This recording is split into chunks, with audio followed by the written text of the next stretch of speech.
Halo Hiras, ketemu lagi sama aku Kak Lilis untuk belajar matematika hari ini. Nah, pada video kali ini kita akan membahas bagaimana cara menghitung eh, dolar dan juga sen. Seperti yang ada di judul, menghitung dolar dan juga sen. Nah, kalau misalkan kita akan berbicara tentang dolar dan juga sen, kita kan pasti akan berpikir, oh ternyata dolar dan juga sen itu ada yang bentuknya apa?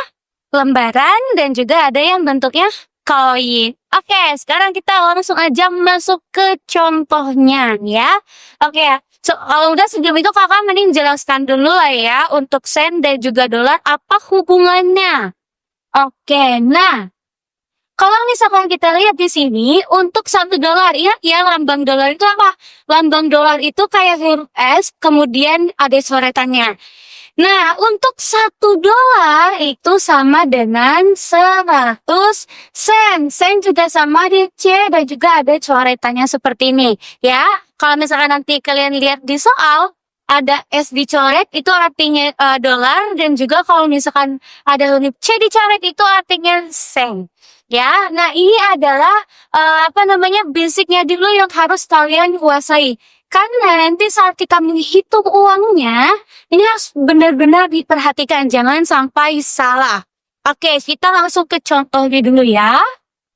Sini contoh. Oke, misalnya kakak punya di sini $2. Kemudian kita tambahkan dengan misalnya 200 sen. Nah, begini ya. Di sini ada dolar dan juga ada sen. Ingat, seperti satuan-satuan sebelumnya, ini harus disamakan dulu untuk satuannya. Yang pertama dolar, yang kedua sen. Berarti yang bisa kita ubah apa? Sennya. Nah, kalau misalkan kita lihat berdasarkan konsep, $1 itu sama dengan 100 sen. Berarti kalau sen 200, jadinya berapa? Tuh ya, jadinya $2. Maka di sini kita lihat $2 ditambah dengan $2 juga. Berarti totalnya adalah $4. Gitu ya. Jadi tetap harus disamakan dulu.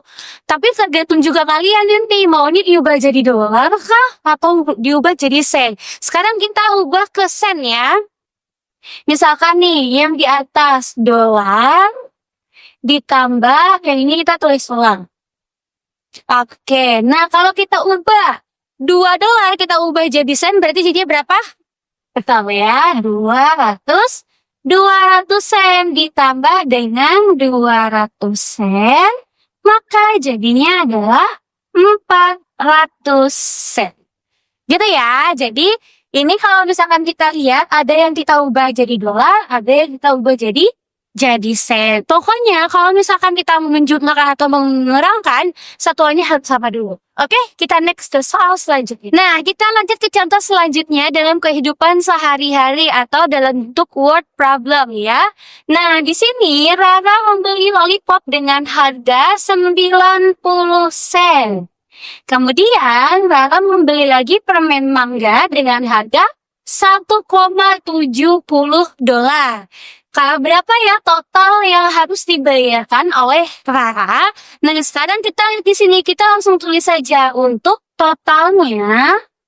Yaitu kita tulis di sini 90 sen ditambah dengan $1,70.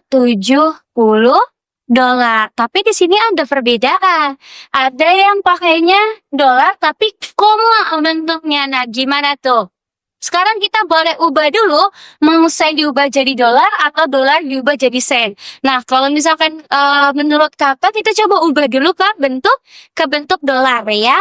Oke. Kalau misalkan 90 sen kita ubah jadi dolar, kira-kira berapa? Kalau misalkan kita mengikuti konsep yang di sini. Betul ya, jadinya 0,9 $10. Jangan lupa tulis tandanya ditambah dengan $1,70. Kira-kira totalnya berapa? Jangan lupa ya, kakak kemarin sudah ajarkan kalian untuk menghitung bentuk desimal. Sekarang kita buat di sini 1,70. Nggak apa, kita jumlahkan aja langsung di sini ya. Kita jumlahkan, berarti jadinya berapa? Di sini 0, 9 tambah 7 jadinya 16, taruh depan 1. Nah, berarti jadinya berapa? 2, maka totalnya berapa? 2,60 dolar. Gampang kan? Nah, kalau misalkan kalian mau ubah jadi bentuk sen, silakan kalian coba dan tulis di kolom komentar, nanti kakak cek ya. Oke, mungkin itu saja untuk hari ini. Sampai jumpa di video-video selanjutnya. Dan jangan lupa untuk terus belajar ya, dan juga banyak-banyak berlatih. Oke, terus ikuti video-video selanjutnya. Let's grow up together with Hira Academy. Bye-bye.